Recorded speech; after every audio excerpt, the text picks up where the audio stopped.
गाने तो सभी अच्छे हैं। अगर एक जो नेगेटिव गाना है वो आपका अपना माइंड नेगेटिव है तो वो नेगेटिव गाना बन सकता है, अदरवाइज़ वो पॉजिटिव गाना है। पब्लिक पे डिपेंड करती है, हम पे नहीं डिपेंड करती कि पब्लिक क्या चीज़ देखना चाहती है। अभी देखिए ये सख्ती हुई है, पब्लिक तक वीडियोज़ गई हैं, पहुँची हैं पब्लिक तक वीडियोज़, वो समझ गई हैं कि नहीं ये चीज़ यहाँ पे नहीं होनी चाहिए।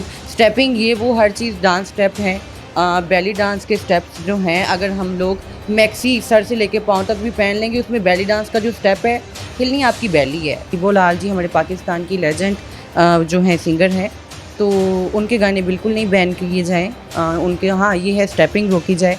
आप लोग देखने आते हैं, जो भी आर्ट काउंसिल वाले पहले आते हैं, वो ड्रामा पूरा चेक करके जाते हैं। वो उनको बताएँ कि ये स्टेपिंग आपने नहीं करनी, गाना बैन नहीं करें। गाना अगर बैन होता तो आप लोग पहले ये गाना बनने से पहले भी मेरा ख़्याल ये पास होते हैं ना, तो आप लोगों ने तब ही क्यों पास किया? मुल्तान में नसीबों के गाने आर्ट्स कौंसल मुल्तान ने मुकम्मल बैन किए हुए हैं। तो क्या समझते हैं फ़नकार उसमें कुछ गाने ऐसे थे जिसमें वो कहते हैं जी इसके एक्टरों ने कहा कि अगर वो गाने चलते हैं तो फिर उस अंग पे हमें परफॉर्म करना पड़ता है। तो रिमल शाह की खूबसूरती का राज क्या है? काफ़ी लोग जो हैं कहते हैं कि ये सर्जरी के साथ बॉडी फीचर्स बनाए हुए हैं, ये वो। हमने कोई बॉडी फीचर, कोई सर्जरी नहीं करवाई, कुछ नहीं करवाया। सर से लेके पाँव तक जेन्युइन है अल्हम्दुलिल्लाह। जी शुक्रिया। मैं इस टाइम स्टारलाइट थिएटर पर मौजूद हूँ। बड़ी ईद पर इस थिएटर की ओपनिंग हुई है और उस दौरान जो है बड़े मेगा कास्ट के ड्रामे यहाँ पर परफॉर्म किए जा रहे हैं। इस टाइम पाकिस्तान की मारूफ स्टेज अदाकारा जो है रिमल शाह यहाँ पर परफॉर्म कर रही है, हमारे साथ मौजूद है। उनसे मज़ीद जानेंगे क्या कहेंगे जी रिमल जी। अब तो होम डिपार्टमेंट के जो एक लिस्ट आई है सेंसर होकर, उसमें से गाने सिलेक्ट करने पड़ते हैं, तो जो आर्टिस्ट है वो क्या समझता है जो वो अब सिलेक्शन की जा रही है, जितनी सख्ती की जा रही है, फ़नकार उसको किस तरह देख रहे हैं? मेरी बात सुने, गाने तो मैं सबसे पहले तो ये कहूँगी कि गाने तो सभी अच्छे हैं। अगर एक जो नेगेटिव गाना है वो आपका अपना माइंड नेगेटिव है तो वो नेगेटिव गाना बन सकता है, अदरवाइज़ वो पॉजिटिव गाना है। तो मैं ये कहूँगी कि सिलेक्शन जो इन्होंने की है उस सिलेक्शन में हमें बहुत डिफ़िकल्टी हो रही है। ठीक है, मैडम नूरजहाँ का गाना करना कोई ईज़ी काम तो नहीं है, वो तो सर से लेके पाँव तक पसीनो-पसीनी बंदा हो जाता है। और इतना हमें मतलब परफ़ॉर्म तो शुरू से अच्छा करते हैं, नसीबो लाल जी के भी गाने हैं, वो भी लेजेंड हैं, उनके भी गाने हैं, अच्छे गाने हैं। लेकिन ये वल्गैरिटी, ये जो और सिस्टम था, ये पब्लिक पे डिपेंड करती है, हम पे नहीं डिपेंड करती कि पब्लिक क्या चीज़ देखना चाहती है। अभी देखिए ये सख्ती हुई है, पब्लिक तक वीडियोज़ गई हैं, पहुँची हैं पब्लिक तक वीडियोज़, वो समझ गई हैं कि नहीं ये चीज़ यहाँ पे नहीं होनी चाहिए। पहले होती थी, ये नहीं होती थी, होती थी। काफ़ी सारे थिएटर्स ऐसे हैं जहाँ पे ये चीज़ें थी, लेकिन उतना नहीं था जितना बताया जा रहा है। उतना बिल्कुल भी नहीं था जितना हाइलाइट होगी ये चीज़, वो बिल्कुल नहीं थी।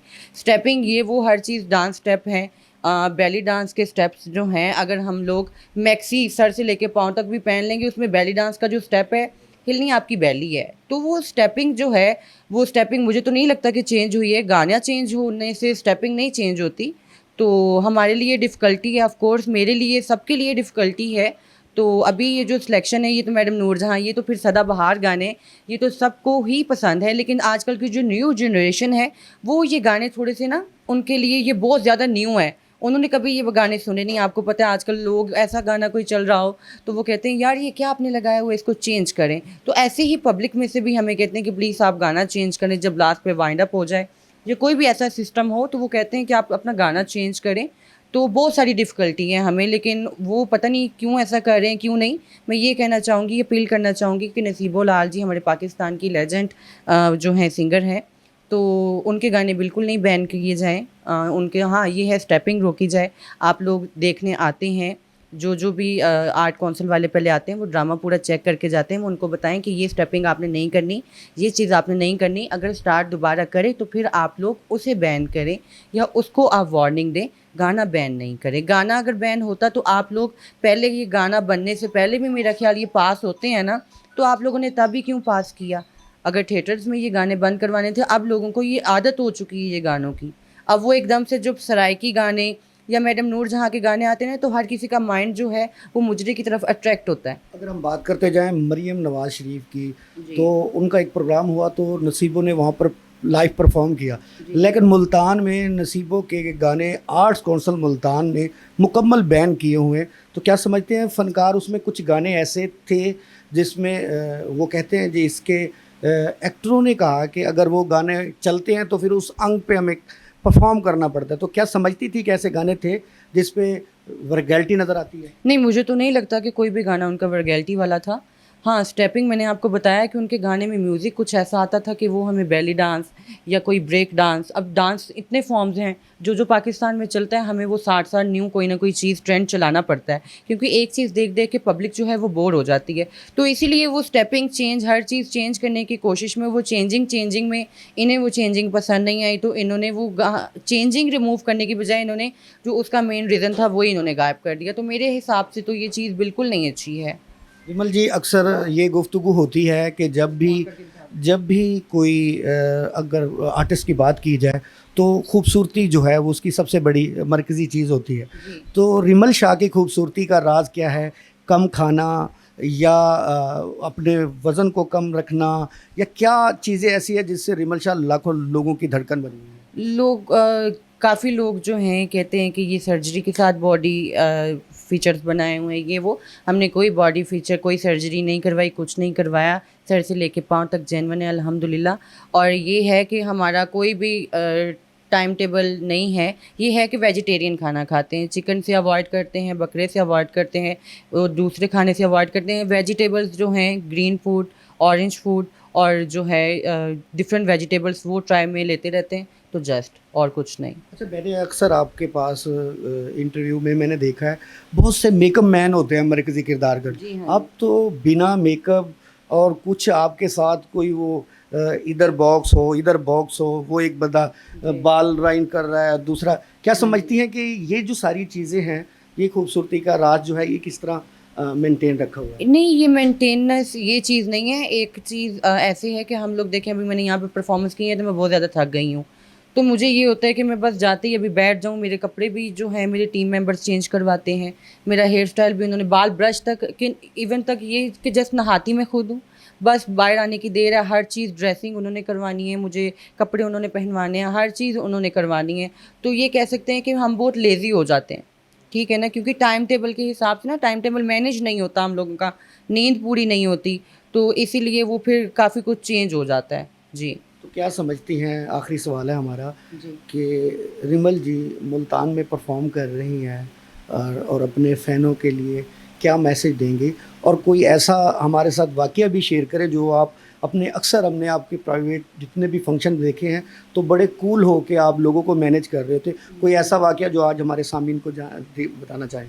ऐसा वाक़या जस्ट एक ही वाक़या है कि जो मुझे मेरा यादगार वाक़या है, वो मेरा फ़ंक्शन जो है सबसे अच्छा हुआ था, और इवन कि मेरी लाइफ़ का सबसे अच्छा फ़ंक्शन था। और वो फ़ंक्शन भी ऐसा था कि उन्होंने ना हमसे पाकिस्तानी गाना करवाया, ना हमसे इंडियन गाना करवाया, उन्होंने जस्ट हमारे साथ शकीरा के गाने, वो मुझे पसंद है, शकीरा और जेनिफर लोपेज़ के, ब्रिटनी स्पीयर्स के, वहाँ पे टोटल इंग्लिश गाने चले और हमने वो फ़ंक्शन किया। वहाँ से हमें रोज़ी भी बहुत अच्छी मिली माशाल्लाह अल्हम्दुलिल्लाह, और बहुत अच्छा प्रोग्राम था। तो मेरी हर जगह प्रोग्राम बहुत अच्छे किए हैं अल्हम्दुलिल्लाह। जितने भी लोग हैं बहुत इज़्ज़त देते हैं, रिस्पेक्ट देते हैं, बहुत शुक्रिया इन सब का।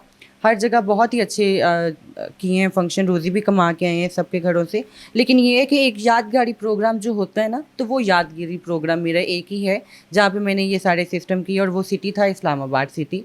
जी, मैंने उधर ये फ़ंक्शन किया अच्छा, था। हमने अगर पीछे आपका देखे माजी में, तो आपका जो स्टार्ट था वो शकीरा के गाने से ही मैंने आपकी वीडियो जी। देखी थी, जो मैंने सर्च की थी। जी, तो जी। क्या समझती थी वो जो खूबसूरती आज तक मेंटेन है, उसको किस तरह माइंड में वो म्यूज़िक और वो उस पे परफॉर्म?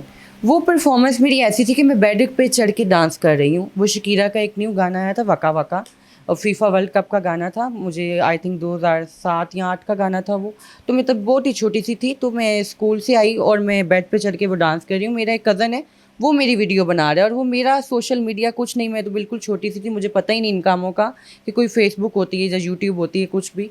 तो उसने मेरा वीडियो वो बना के अपलोड कर दिया। तो मैं बस, मैं जहाँ जाना मुझे लोगों ने, आप वो हैं ना वो जिसने शकीरा का गाना किया था, आप वो हैं ना। तो पाकिस्तान में मेरी पॉपुलैरिटी का जो मैं देना चाहूँगी अवार्ड, वो है ये शकीरा के गाने वाका वाका को, कि इससे मुझे दुनिया जानने लगी। अगर हम तमाम गानों की निस्बत से बात करें तो रिमल शाह को कौन सा गाने पे परफॉर्म करके अच्छा लगता है? मुझे जो हैं अरेबिक गाने बहुत अच्छे लगते हैं, मुझे जो हैं इंग्लिश गाने बहुत अच्छे लगते हैं, और पाकिस्तानी गाने भी बहुत अच्छे, मैडम नूर जहाँ, कि बहुत अच्छे हैं, और गज़लें बहुत अच्छी लगती हैं। कि ये है कि मेरा कोई एक टेस्ट नहीं है, मूड के हिसाब से टेस्ट है, जो टेस्ट आए, जैसा मूड हो वो वैसा गाना सुन लो, कोई एक टेस्ट नहीं है स्पेशली। अक्सर ऐसा होता है कि एक दूसरे की जब मरकज़ी किरदार पर परफॉर्म किया जाए तो टांगे खींचने वाले बहुत से होते हैं। तो जी। क्या समझते हैं अपनी कम्युनिटी में अगर आप बात कर रहे हैं तो आप पूरे पाकिस्तान की जी। रिमल शाह दिलों की धड़कन है लोगों की। जी, जी। तो कोई ऐसा आपके साथ भी हुआ?